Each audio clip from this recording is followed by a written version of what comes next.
Somebody new, man, he gonna give his perspective as well. If y'all just joining us for the first time, we still got Tori in the house. Hey, we got Julie in the house. We got Miss Sarah here visiting us. Hey. And we got Bella in the building, you know what I'm saying? Real quick, I want to introduce somebody. You want to introduce yourself? Tell them where you're from.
My generation, when we think of mental health, we're always like, man, you crazy. You know what I'm saying? Don't do that. You know what I'm saying? And one of the biggest statistics they were talking about, I thought it was funny, was just like who in America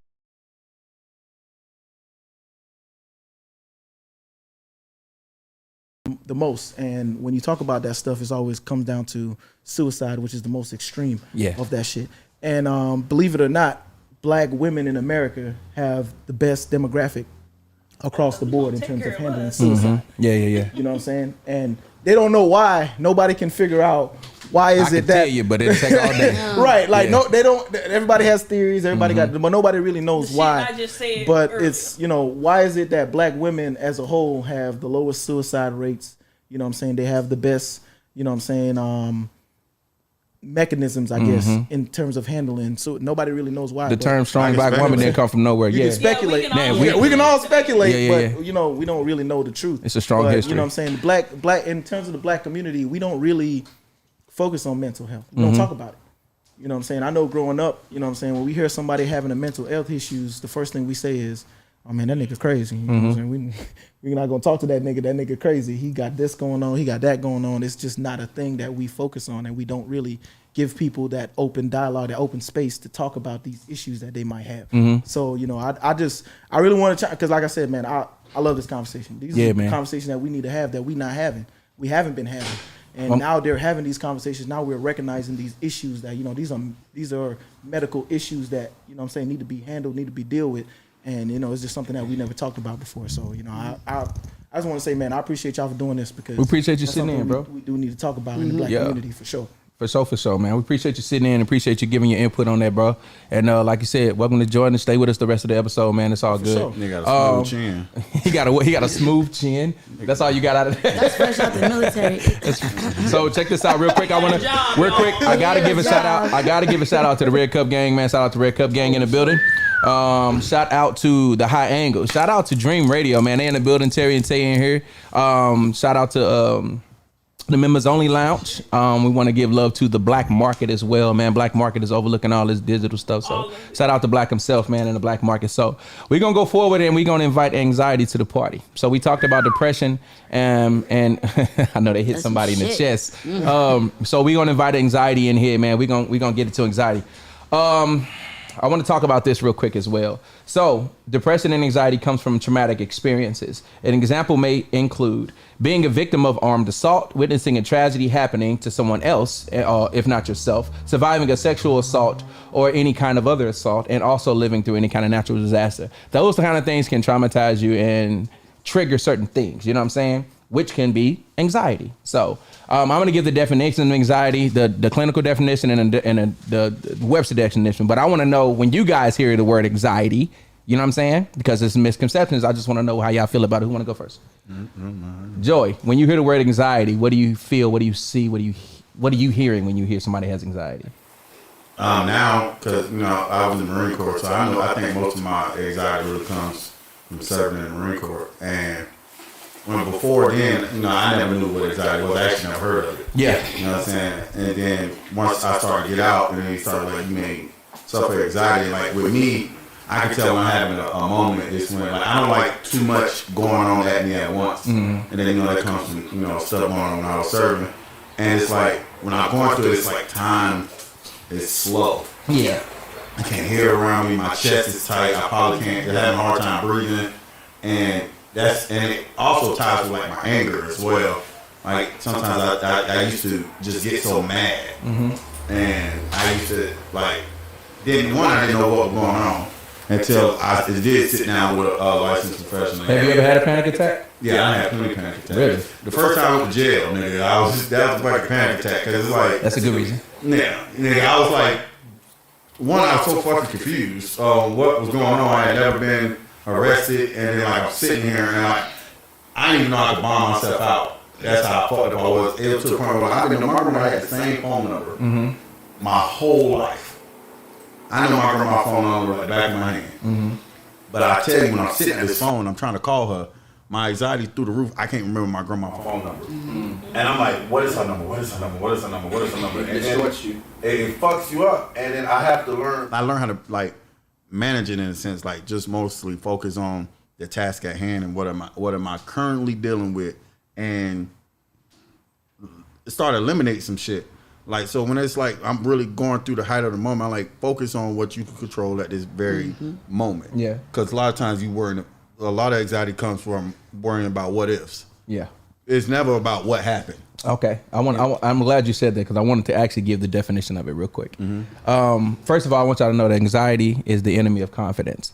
So it's serious that we was talking about earlier about having confidence in yourself. Gotta have that. So anxiety is any group of medical conditions characterized by excessive fear or apprehension about real or perceived threats. So they ain't got to be a real fucking thing. You know what I'm saying? Leading to altered behavior, such as, and often physical symptoms such as increased heart rate or muscle tension. So you have like a panic attack, stuff like that. So like if you scared of speaking in front of people, things like that, you know what I'm saying? People have fear of a lot of different things. You might be scared of something you don't even know you're scared of yet because you ain't did it yet. You know what I'm saying? So anxiety can attack anybody. Anybody else? Sarah? Sure, definitely. I will touch on that. So one thing that I noticed is that, so we talked about depression, right? You're depressed about the shoulda, coulda, woulda, and things that happen in your life. That's depression. Anxiety is what's to come. You're anxious about your future. So that's what you fuck up at. You need to focus on the now. And I had to learn that like the very hard way. But like you said, it affects your whole body, the whole entire system. I personally, about a couple weeks ago, I caught the flu. I was in the house for 3 weeks. I was away from people. I drove my mom to a doctor's appointment. I was on FaceTime with my sister, dropped her off. I had a seizure in the car because my body was too shocked. I wasn't around people. I didn't talk. I didn't eat food. I drank liquids for 3 weeks. My body went too shocked. I tell you, I seized out. My eyes flipped to the back of my head, and I was trying hard to hit the brake because I didn't feel right, and I had a panic attack. It was a severe panic attack. Went to the hospital, took the test, everything positive, everything's clear. I'm fine. But my body was in such shock, it didn't know what to do but to seize out. It didn't know what to do but to black out. And that's all I knew what to do. And it's crazy, but like I've had multiple panic attacks. Even the situation itself where I've had so much anxiety where I'm talking to you guys now and it feels like I'm watching myself talk to you.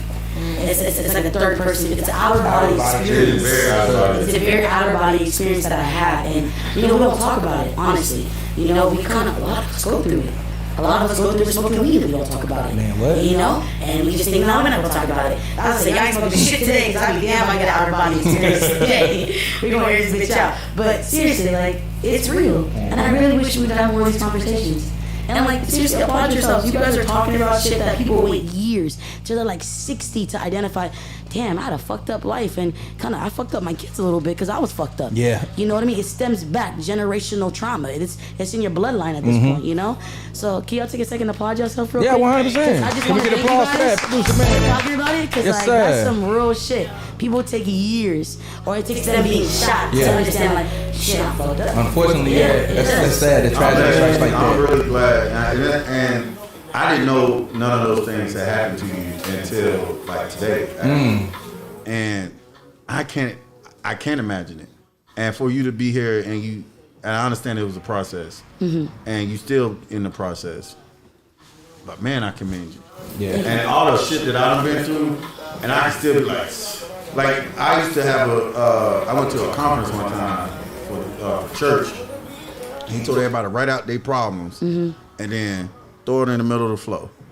And you're gonna mix them up, and you go out there and pick up a problem, and that's the problem you'll have to deal with, and you'll start to realize you don't want that problem.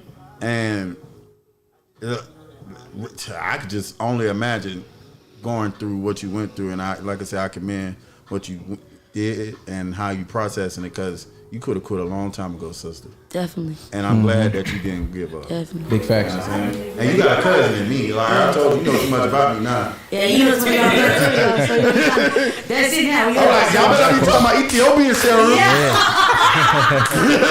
Not my Sarah. Not my Sarah. It's a fucking problem around here. Yeah, that's my cousin. Yeah. I'm talking about like that. So it's interesting that you said like about your kids, right? So we talk about hurt people, and usually people talking about that when they are relating to relationships. But don't forget, if you still hurt and you holding on to pain, you giving that shit to your kids, man. You know what I'm saying? So make sure you heal for the people you love, right? So because you're affecting them almost more than you're affecting yourself. That's why I'm in I therapy. don't know if we want to talk about that, but Tori? we're living in that world where we know our parents. We have identified that the people who have raised us have also caused that trauma. But you know, like Bella said, you know, once you get to a point of healing, you're able to have those type of conversations like you had with your grandmother. Yeah. But like sometimes those people who may have caused that trauma are not ready to have that conversation to acknowledge that they had a part to play because they've never this dealt time, with it. At this point in time, because when we talk about like them growing up and having their own trauma, not recognizing or understanding, we are the generation that needs to understand. I'm saying this because I'm speaking to somebody. We breaking curses. We are the generation breaking generational curses. What I feel that means is we need to understand that our parents don't understand that they fucked us up. There you go. They were just doing what they thought was necessary at that point in time and doing what they needed to do to give us a better life. Now we are on the other side of the better life and realizing that we had trauma. We are now the people who need to accept the trauma and not place the blame on anyone else and take it and then deal with it, which is why I feel a lot of people are now recognizing, especially black women, are recognizing like we have this trauma, we're going to seek help because we understand, because the black women are the ones who are now having children and realize they still have trauma and will be affecting their children, so they go seek help. But we just, it's a level of understanding. We understand. But it's also like what you said though, have grace towards people too. Because your parents had that same trauma. It comes back, it stems from their great to their great to their great. You know what I mean? It just follows. So who's gonna break that curse? If that's you, that's you. Black women are. We're supposed to, yes. The statistic is higher for us to recognize that we have a problem, because now we're the black women that are having children and realize we still trying to heal from the baby daddy that did us fucked up, this and that ain't going right for us. So we realize we need help because we know what our parents did to us. Be with somebody that prioritizes your mental health. Just as, even when they're angry. Yeah. And the reason why I say that is I know my fiance has been through some traumas, mostly with niggas that ain't shit. And so when I'm mad at her, even though I'm mad and I may be yelling, I know not to yell. I try not to corner her in a place. She might be in the kitchen and I'm in the living room and I might raise my voice. I never yell at her and I never curse at her, because it's like, cause once I put her in that mode of unsafe, I'm never gonna be able to bring her out of it. It'll be nothing I could do or say to make her feel like she's safe again. So I try to be mindful of when like I'm interacting with her, because I understand that trauma, having sisters and having nieces. So like it helps when like she know when she's, at least with me, based on, I don't care what she's been through, but it's like she know with me, she know my anger is only gonna get to a certain point. Big fact. So it allows her to more so stop focusing on her safety and focus on what she got to say on her mind and get it off her chest. So, important to be. It's important to be empathetic and sympathetic. Bella, what you have on this? I definitely wanted to touch on what both of y'all are really speaking about. And as far as like giving people grace, that did bleed on you. Mm-hmm. The people that did cause trauma in your life. You know what I'm saying? Your parents raised you, those grandparents, those aunts, those uncles, the older generation that raised you, and certain things caused certain traumas in your life that affected you now in your adult life. It's important for you to give them grace, because a lot of times they haven't even identified, not even just dealt with it. They haven't even identified that they're operating from a place of trauma because of their upbringing and because of who raised them. And it's just like she said, who's going to break the curse? Am I going to just blame you and just keep living in this traumatic state, operating in this traumatic state and not heal? And then I bring new life into this world and I bleed on them. And I cause the same trauma in their life, and then they do the same, and then the same, and then the same, and that's how, like she said, generational curses. That's how they happen, because somebody doesn't decide to say, you know what, I'm not gonna do this. I'm gonna heal. I'm gonna give you grace. And when I feel like you're ready, we'll talk. And if you're not, okay, all right. And I'm gonna give you grace to live your life, but I'm gonna still let you know, because that's important too. Yes, it's important to let people know that where they messed up at. Listen, you might not be ready to deal with your issues, but you did. You did cause me trauma. you hurt me. You hurt me, and that's important for you to grow, and that's important for you to walk forward, and that's important for for anybody's emotional journey to get out of depression and to get out of that living in that, because people do live in a state of trauma. They operate out of a state of trauma. Yep. And in order to heal from that and move forward, it is important to go back and say, listen, let me let you know, I love you, but you fuck me up. Yeah. So going back to what you said originally, I know you was talking about when he was talking about the talk that he had with his grandmother. Right. And you said that he was fortunate to even have that talk. Yeah. We not sympathetic to the fact that our parents probably didn't have that talk with their parents and grandparents, because they come from like a way different time. Right. I heard somebody say you can't raise your kids the same way that your parents raised you, because this ain't the world that your parents raised you in. This is a completely different world we living in, and we have to be understanding and empathetic to that. You know what I'm saying? I remember having to pick my own switch off of a tree and get my ass whooped because that's slave shit. Yeah. That's a slave thing. It's a fact. Absolutely. Slave mentality. Yes, Absolutely. Guess what? Guess where my mama got it from? Exactly. Guess And where you can't get her mad at mama that, got it though. from? You see what I'm saying? And now So I never whoop my I kids. shouldn't do that. Absolutely not. Try not. Just try not to. Let me say, Wait. I don't have kids. To be honest, I'm not beating my kids. I ain't beating mine. I ain't never beat Can I mine. have them pick that? Wait, I don't think You should even hit your Nope. kids to be real to be like Listen, that. listen. That's my opinion, though. Listen. Yeah, but not that. I feel like this. They're your kids. As long as as long as you're not abusing them, do what you got to do to discipline your child. The definition That's all of I'm abuse. saying. There's a whole bunch of different abuses. Yeah, but Tori, you but strong. You work out. You got a nice hand. You don't got to get a bill. Telling somebody to go get a stick, that's first of all, that's trauma. That's traumatic. That's psychological Now trauma. you're psychological. I gotta go outside and pick a switch so you can strip it and beat me with it. I mean, That's psychological trauma. Here we are. And then I'm going to pick the nice switch, The good one. whatever. And it better have some sound. Yeah, exactly. And if it don't, we got to get another one. Yeah. Personally, I've been there, and I more or less, I wasn't talking about a switch, but I've also been there where I had to get in that top drawer, and get that belt. Yeah. And now I'm here with the liberation on what It went from a whip to a belt. I got Right, one so with here we a I'm gonna put me with a spoon. you know what belt I got? I got the cotton. Yeah. The cotton. You know, it was one time I got the cotton belt. You know the cotton belt, like Oh yeah. You kinda try to be one smooth, that? yeah. that you, with the two holes in Oh it. yeah. You know what I'm saying? They I get brought that beat. shit to her. That She Moesha said, "Pick, man, I'm Right. picking the cotton belt." That Moesha So, belt. oh, you think you funny? I said, "Damn, Y'all got whoopings with belts. damn." That's the part. We got extension If I got a cords. whooping with a belt, that mean I wasn't really in that trouble. I remember I got whoopings with plunger sticks. Yep. We ain't gonna talk about Yes. what we got whooping Yeah, with. see, that's abuse. Yeah, I know it is. That's So, abuse. okay, so I So- was saying, or as a unit, I really wanted to get to the census here. As a unit, are we saying that a belt is not? It's not necessary. I don't think that we need to subject our it, like, children to yeah. that, because for what? Our words are everything. You can sit your ass in that corner. I can give you extra homework. Listen. You're not gonna have your phone, but I don't think we need to physically harm our children or make them feel I threatened feel by a like all presence. kids are different. Yeah. Yeah, Yeah, you're Honestly, right. I You're feel like right. all kids are different. There's You're some right. kids. My aunt had 3 kids, and there 2 of her children one of her children, she could look at her and be like, "What did I say? That was it. it." Yeah. She gonna straighten up and fly right. Mm-hmm. The other two, you had to. Yeah. Ain't know why that one went like that because she saw her jump off the top bottom on one of them. No, but seriously, because there's some kids that don't care. There's some kids that be Not at like, all. you know, Sure. they just have that They need a stubborn little streak. bit more, They need a little bit more aggressive. discipline. I'm tell you this. Yeah. 2023, my house. When I had my kids in the house, cut the Wi-Fi off. No facts. You know what they say? It's a prison in this motherfucker. No, why? CPS. Just think about it. If you cut the CPS. Wi-Fi, there's nothing. They can have their phone To be still, fair, but no Wi-Fi. prison got Wi-Fi. Who?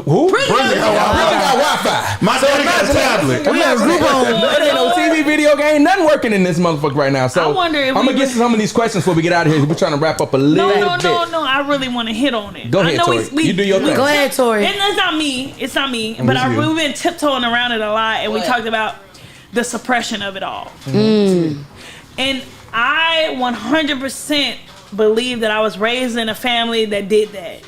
Like, we could have had a full out. You know, I told y'all about it sometimes, like mashed potatoes on the floor Thanksgiving.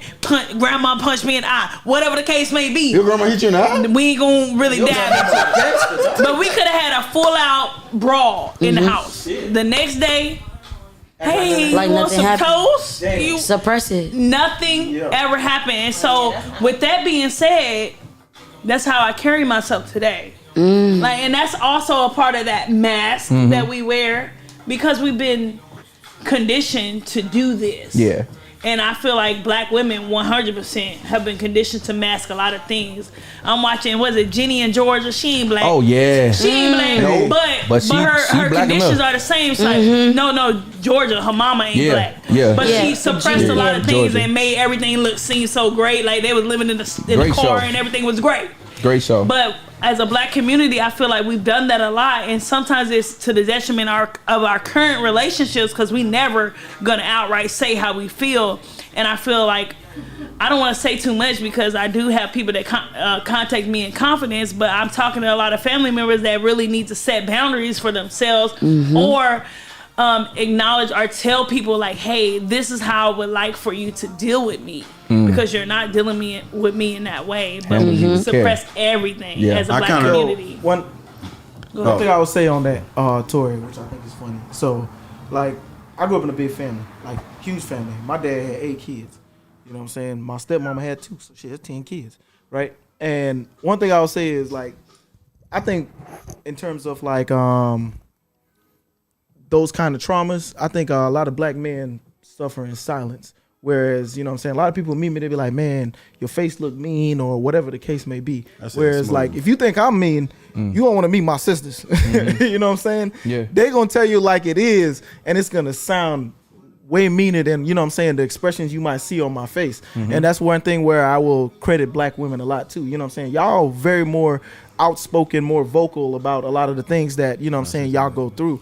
And I think men, you know what I'm saying, black men in general, we need to speak up more. You know what I'm saying? Like, stop worrying about this fucking, you know what I'm saying, this idea that, oh man, I'm not gonna look like a man if, you know what I'm saying, if I complain about something. Like, y'all need to talking about this shit because they get their fucking point across and people know like, okay, I ain't gonna try, you know what I'm saying, her on that level because I know she ain't fucking with it. Whereas black men, we kind of like hold a lot of shit But in a lot sometimes- of the time because that's we why don't it's good wanna to be have judged good- Y'all on a certain condition the level. whole That's shit in, to that- be honest with y'all. Right, but But- that's why it's good to have but other it's- black. That's good to have not black right, though. men. That's what I'm suppressive saying. But shit. what I'm saying is that's why it's important to have other black men in your life that you can talk That to. are You know what I'm welcome saying? to That are welcoming that Yes. and don't make You you need to feel be like you're a able to say bitch. that You know what I'm shit out saying? loud wherever. So real quick, let me say Right. this. Ashley But- Ingram, shout out to Ashley Ingram in the comments, man. Ashley said there's nothing wrong with spanking your children. Spare the rod, spoil the child. Rod is a stick. She said, I said I would never spank my kids until I had kids. I don't do it often, but if it's necessary, depending on the child and the situation. So agree Y'all with seen that. the Shout out. Can I say I something real 100% quick? agree with that. And she said, I got 2 Bella is kids. so pretty. My So shout out to son's Bella. an asshole. Can I say something real quick? The reason why this is my own personal feeling, why black women are so conditioned in keeping in trauma, it simply stems from slavery. You gotta think when you're a mother and you married to this man during a very oppressed time for your people, And at any given moment, your kids could be sold. One of your kids could be sold or killed. Your husband could be sold or killed. But you still got this one child that you got to maintain. And you can't.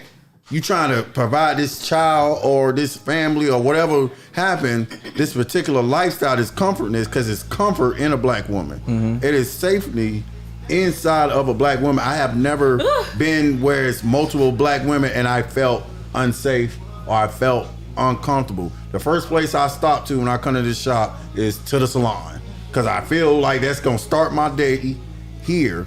And the problem is, and it's that the world finds so much safety inside of a black woman that the black woman don't find safety in the world. They pouring their cup out. Who filling it back up? That's where that come back in. So that boy talking. I don't only crack jokes. I be knowing I be talking about. Go ahead. You know what I'm saying? But realistically, that's why, like, man, even with y'all, any black female that's in my life, I try to reassure them, like, all else may fail in the world, but I would not fail you. And that even stems to y'all. When I say y'all my cousin, nigga, I ain't just saying that to be fucking funny. Like, I mean that. So if I see something on the street, I see you on the street, no, that's my cousin, she's straight. You know what I'm saying? Like, it is what it is. And I always say, like, my mom passed away at a young age because she didn't have the support system. I feel like if my mom would have had a positive black man in her life, she would have still been alive to this day. Yeah, man. And I understand the power that I hold as a black man in a black woman's life. And I try not to manifest those things on women, especially my partner, because I understand with how strong her love is for me, I could completely alter her world for the negative. Yeah. And I feel like men, we got to realize that much power we bring into, because regardless of what these women say, they all want to submit to a black man. I don't care what it is. They want to. And it's all about how you make them feel. And I learned through my 31 and a half years of living is, if you make a black woman feel safe, you gonna feel safe. And I didn't learn that until I met Marissa. And it's like, when I realized I started focusing on making her feel safe in all forms, spiritually, physically, and everything else, I started to feel safe, because now I'm not looking over my shoulder wondering what she's doing and what she's got going on. So as a black man, to black men that may possibly be watching, take the time to think, take the time to, even when you interacting with women, even when you standing next to one, try to mostly focus on what may be causing her to feel that way. Because you'll never know the slightest little thing you doing because you think you do it with every chick you talk to, you know what I'm saying, that it don't mean anything. You can't address every female in that same manner, and you gotta be mindful of the trauma that you may be causing upon her. Because I guarantee you, she may forget you, but she's not gonna forget the trauma that you applied upon her. That's I deep. love that. And it's deep that you said. Boy, he went on that one. That boy went to school. He did. Because that speaks on black men always looking for a black woman for peace. I was Black men gonna always say that. I haven't Be felt. my peace. I haven't Yeah, felt but it's safe. a burden. What he was It's saying. not peace is a burden. No, it is a burden because I don't even have peace. How the fuck can I be your peace if I don't have peace? Facts. How do you want me to be your peace if I don't even know peace yet? And like you said, black man, you are supposed to be that security. You're supposed to be my blanket. I know that now as a woman at 26. It's like, I want a man to take charge. I want you to lead me to the right path and the right way. That is beautiful. That's what we're made You gotta for. think about what you just said. We are Like, kings I'm and your queens, blanket. y'all. If I'm your blanket, right? That means you inside here. If I'm your blanket, when I cover you, you're warm. But with you inside of me, I am warm. And a lot of niggas don't see.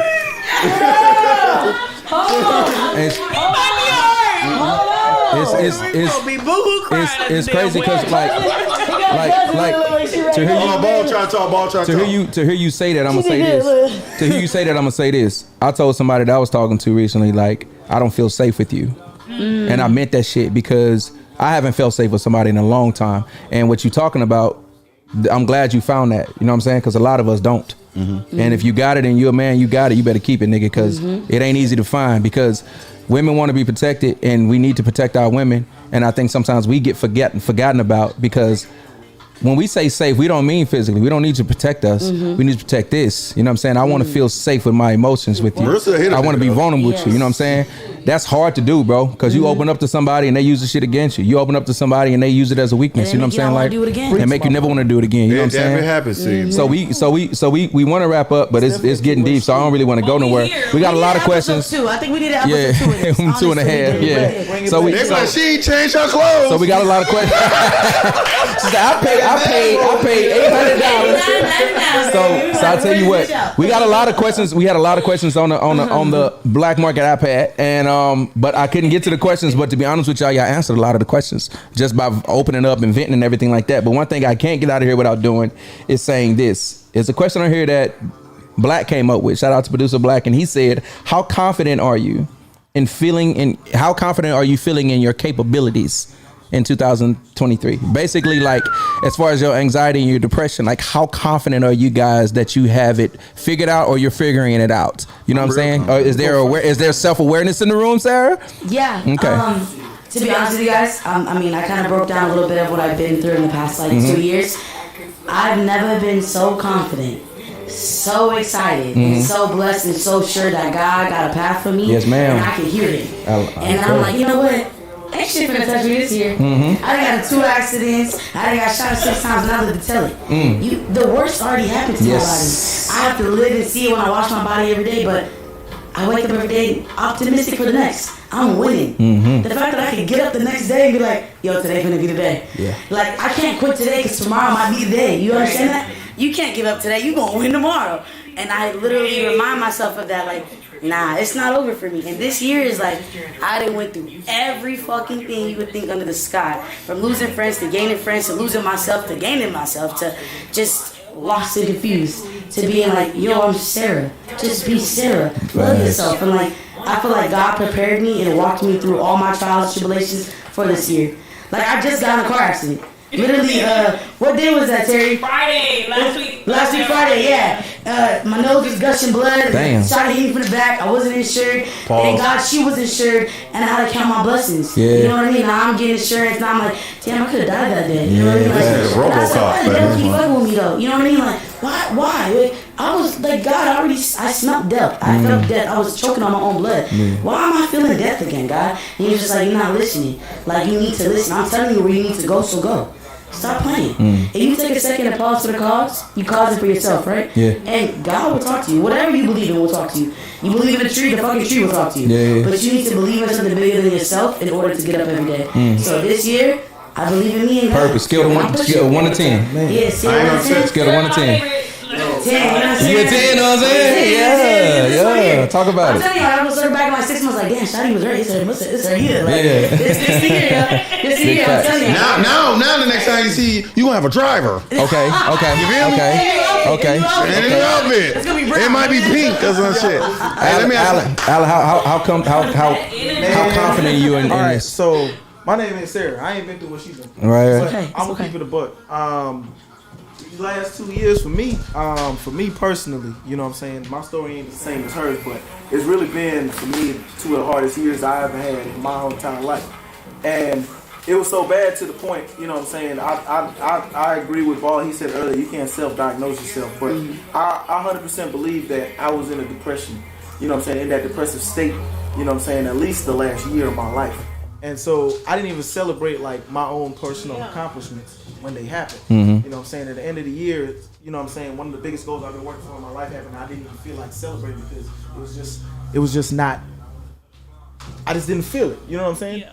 But like, you know what I'm saying, talking to I have some very positive people around me, and talking to them over the last, you know what I'm saying, last couple of weeks, and it's just like, damn, bro, you did that. You know what I'm saying? You accomplished everything you said you was gonna do. Yeah, man. So you need to embrace that. And so I feel like 2023 is just my year, man. You know Scale what of I'm 1 saying? to 10. Scale of 1 to 10. You know what I'm saying? Like I've gone so far that you at the bottom, bro. You know what I'm saying? It's nothing but up. Nowhere for to you. go from You know here. what I'm saying? It's nowhere but up. So it's like don't downplay your accomplishments. Yeah, I want to hit on something you said real quick. One of the questions on here I had was, how frequently have you had little pleasure or interest in activities that you usually enjoy? So that's a sign right there. If you're doing things and you're not excited about it, you're not happy about it, that's a sign. I got my degree this year. Yeah. You know what I'm saying? Okay. Hallelujah. And that was like one of the biggest goals in my life. Yeah. And when it happened, Go ask that. I just didn't, you know what I'm saying? I just didn't feel it. And that's when I kind of realized, like, damn, bro, you need a might party? be depressed, man. Yeah. You They need to- say it like that. You know what I'm saying? Enjoy yourself. But it's just, I'm telling you, man, like, I just feel like this year it's got to be. You know Mental what I'm check, saying? 1 to 10. 1 to 10. Give me a number. Shit, 20. 20. We confident. We confident He today. there. This is the year. Bella, I want to ask you the same question. I want to ask you, how confident Tell them what are you we that you got this under control? This year. Yeah. It's okay. Woo. It's something.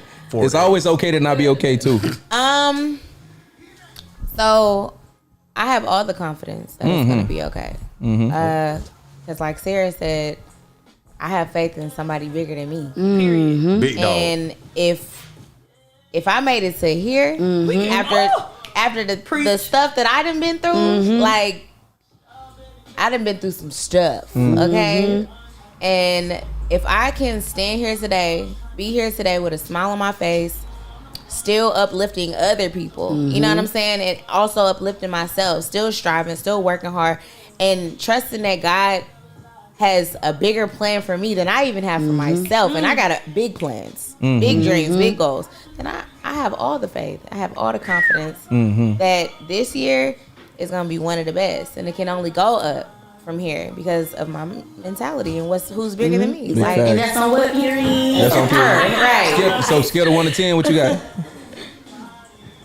Big 20. Big 20s. Okay, I love that y'all incorporated God, because I talked to my mother before the show started today. And love God. yeah, my mother loves some God. And truth be told, What's wrong with you? you don't live God. So I personally struggle with faith, and it's something I'm working on, and that's my personal battle. But I struggle with faith, and but she always got me. You know what I'm saying? You ever heard somebody say, "I know somebody praying for me"? That's mama. Your mama, So I was having suicidal thoughts again. I didn't want to be here, and and I'm very serious when I say that. I want to, because people say that for attention. This is not that. And my mother said, "Oh, you ain't have to tell me. I felt it." And the way she said it, I said, "Damn, can't hide nothing from mama." She 2,000 miles away, and she knew I didn't want to be here no more. You know what I'm saying? So I need to work on my relationship with God as well. But that's something, you know what I'm saying, that's a battle that I'm gonna take care of. You know what I'm saying? Let me say On the left side of the room, real quick,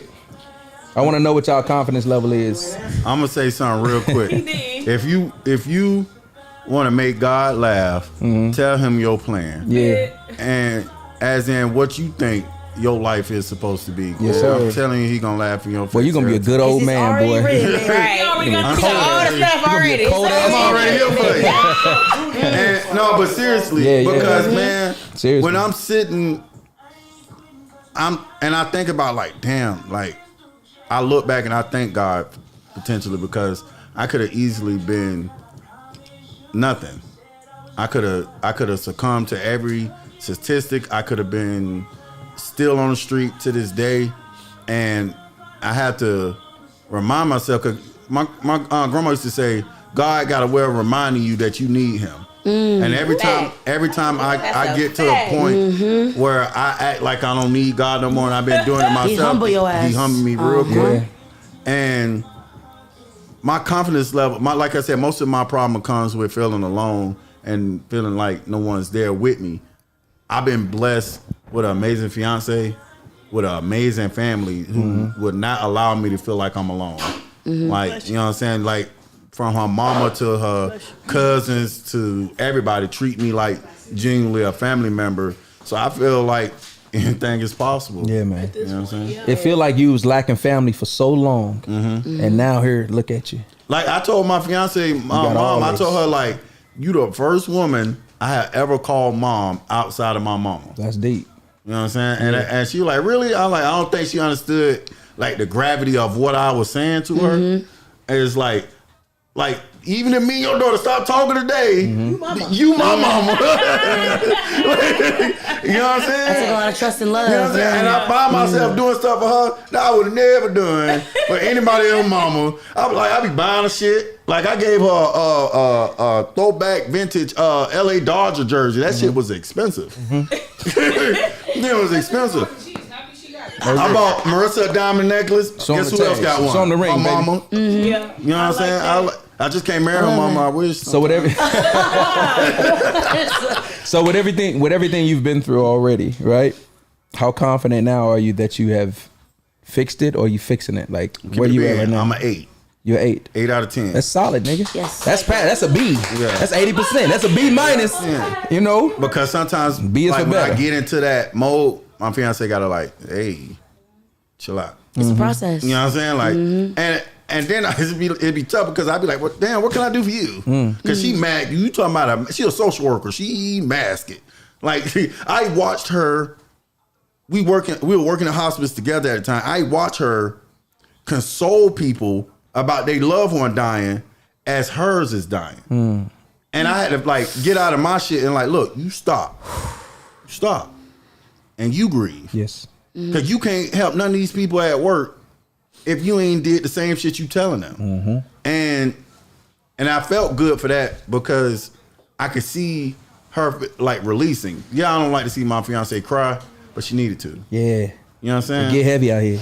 Because I was really scared I was gonna lose my fiance, as in she was gonna be so out of it that our relationship don't work properly no more.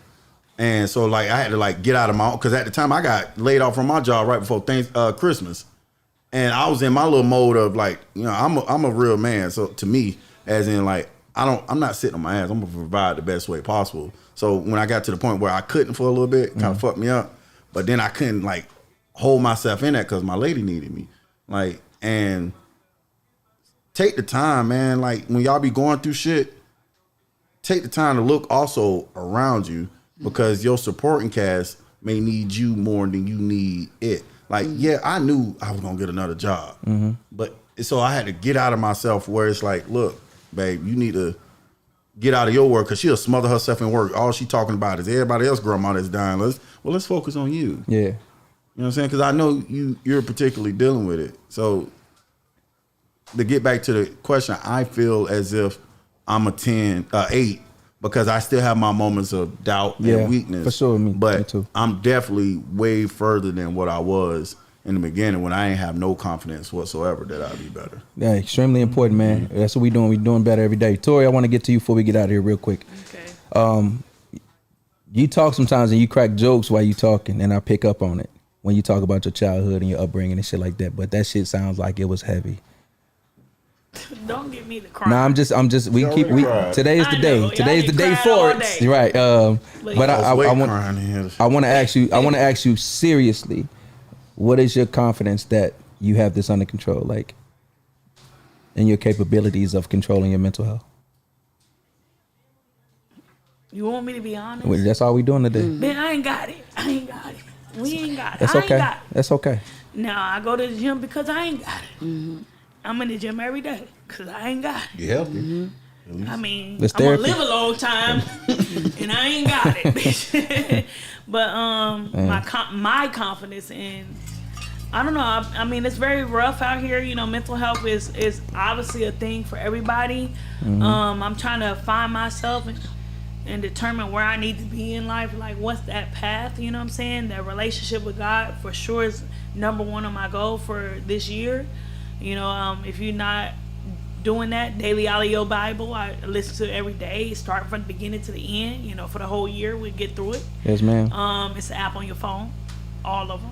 Anyway, so doing that, just building those things that kind of help, making the bed, all that other stuff, all the things we talked about. But honestly, I don't have it. I'm trying to, you know, find that help, but it's very hard. Don't touch me. Don't touch me. No. But it's really finding that hope, and then also that part right there, accepting the help. Yes. Like you said, there's a supporting cast that, you know, is going to help you, but stop touching. That's just like how I look at the screen. Aggressive. It's aggressive. It's aggressive. But no, just really accepting that help because I know my friends. If I was to tell them like, oh, I'm not, whatever, they'd be like, oh, but I don't want that. I don't want that pity in my mind. That's me, and that's part of that help process. You know what I'm saying? But on a scale of you said 1 to 10, I would say I'm maybe a 5 or a 6. Okay, there's nothing wrong with that. That's halfway there. But that's and that's why I know like I'm halfway there. I'm working on the processes and what I need personally, because like you said, determining what you need from everybody else. Everybody, if I tell people that I feel so lonely, but them motherfuckers down the street. You know, but I still feel lonely because I feel like not to burden. All my friends are married, 1 to 2 kids. Yeah. And I don't want to burden them. So I can tell you this though, that just means you got more room to grow. You know what I'm saying? And that's okay. You know what I mean? That's at least you acknowledging it, and that's the very much important part. So thank you so much for today's. Thank you for sharing, Joey. Thank you so much, Mr. Ball. Can I challenge the crew? Is that okay? That's perfect. Can I challenge y'all something this week? Yeah, this is okay. Let's do it. I want y'all to reflect on your inner childhood when you was kids, and what made you the purest of happiness, like not materialistic or nothing, and just think about how you felt, and think about in life right now what you can do by yourself to feel that joy again. And go enjoy yourself for a whole day by yourself and fucking write that shit down. And you can reflect about it. You want to swing on a swing. I have a bad experience on a swing. I fell, busted my lip. But I don't swing. But just go do what things that make you happy. Honestly. You gotta go back to your inner childhood. That's why I play flag football. Try that shit. It's good. And it's a joy. It's a release. So I just want to say to everybody on the set today, this has been absolutely amazing. This has been, to me, the best show we've had. It was eye-opening. I feel like I know everybody a lot better. Tori, thank you for opening up. Joey, you did an amazing job today, man. Yeah, for real. I'm gonna say that on camera. Thank you for opening up and letting that out, because I know how hard that is. I don't know who Joey is. That's Jordan. That's Jordan. He Jordan today. I'm Joey when I'm Big Jordan. Alan, you want to be Joey when you smart. Appreciate you pulling up, man. Appreciate you pulling up and giving your insight today. Good job, man. Appreciate you being comfortable with us and everything like that. I can't wait to Bella, great job today, opening up. Thank you so much. And we back at it again next week. Sarah, I just want to ask you a question. Like, how was your experience here? How did you enjoy it? Honestly, guys, I'm shocked. Yeah. I'm honestly happy that you guys are so vulnerable and able to express yourselves. As Black people, it's hard to come across safe places and safe spaces where we can feel like we could be vulnerable. You know, Florida hopped in out of nowhere, second half, and you was, talking about yourself. Like, this is beautiful, and it sucks that there's so many people that look like us and are the same age and everything, that we don't have places like this where we could speak, So go out to your community, honestly, and go talk to somebody. There's so many people. There's a lot of yous, a lot of me's, and a lot of y'all's. There's a lot of us. Go reach out to somebody. Jordan, there's a lot of people that went through what you went through that need you, and that are 16 years old, like, man, that are homeless at the park right now, and like, they need to see you because you went through it and you came out of it. You know what I mean? So think about that. That's what I think about when I go back to talk to these kids. Like, you got shot, well, guess what? I got shot too, and I'm here to tell you, you can get through it. I'm a living testimony, so are you. So go share that story, brother. It's testimony. So share that shit. So I think think I gotta be able to say it without crying. That's what I'm trying to do. No, cry. It's okay. What the fuck, cry? Okay. Because I can't talk when I cry. Listen, I be like, that's okay. And you pause in between, you breathe. As long as you don't shit on yourself, that's different. Just distract. Don't shit on yourself. Just that's different. You're gonna do that. Don't shit on yourself. So again, I want to thank everybody today for joining us. Great show, Sarah. Again, thank you. Hope we have you back. Actually, we want to have you back again. my cousin. And my cousin. So once again, we want to shout out the Red Cup before we get out of here. Shout out to the Red Cup. Yo, get my forehead next to it. Get my forehead next to it. Hey, I'm not on the screen. Hey, yo, get my forehead next to it. I'm ready. You know what I'm saying? Everybody up, Red Cup, Red Cup, Red Cup. We didn't do the toast before the show. Maybe that was. Do it now? Yeah, I'll do it now. So man, I'm never below you. Always know. Never above you, never below you. Always by your side in the cut live. Shout Hey, out. Red Cup Gang. I make up something with a demon on accident. How y'all doing toast? Do you guys want to do like a little breathing thing before y'all leave, or is that too corny for y'all? What? Hey, make sure y'all following us on YouTube. Make sure y'all following us on YouTube at In The Cut Live. Make sure y'all following us on IG at In The Cut Live. Shout out to Members Only Lounge. Shout out to Dream Radio, High Angle. Again, Red Cup Gang and Black Market, man. I got the hookah. Yeah, shout out to the hookah man in the building. I got the hookah. Hey, what a clever clever name. I got the hookah. Hey, Well, next I want to hire Friday. him. For the whole, yeah, next next Friday, January 20th, right here at In the Cut, man, 7281 El Cajon. We will be having our second annual comedy show, the In the Cut Live comedy show, man. Joey will be there. A list of comedians. his It's gonna Joey and friends. You know what I'm saying? It's gonna be a really, really good show. Hey, and we focusing on. Last time we focused on like my upbringing. Now we gonna focus on marriage. That's I'm telling you. he's that's the finna set. roast. That's the set. So we going up, man. Make sure y'all get y'all tickets. Tickets in the bio, man. And we up out of here, man. Thank y'all so much for joining us. In the Cut Live, we out, baby. And find out who your daddy is, bitch. Oh, damn. But that was Damn. Fuck all the healing we did today. Find out who your daddy is, bitch. One thing all y'all can do to help, like, you know how Joey was able to have a conversation with his grandma? You sit down with your, like, this child that you were